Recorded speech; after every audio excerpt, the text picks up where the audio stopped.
నమస్కారం. ఘంటారావానికి స్వాగతం. ముందుగా ప్రధానాంశాలు. ముందస్తు చర్యలతో తుపాను నష్టం తగ్గిందన్న సీఎం. స్మార్ట్ వర్క్ చేసి సమిష్టిగా విజయం సాధించామని వెల్లడి.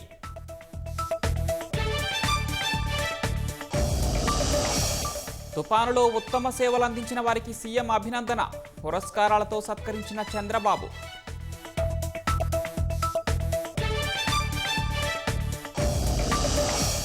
మొంతా నిండా ముంచిందన్న ప్రకాశం జిల్లా రైతులు. చామగడ్డ పంటను పూర్తిగా కోల్పోయామని ఆవేదన.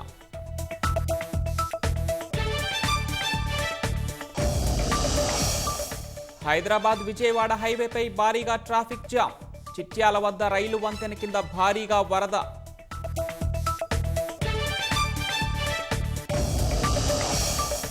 రాజకీయ జీవితమంతా ప్రజల కోసమేనన్న నితీష్ కుమార్.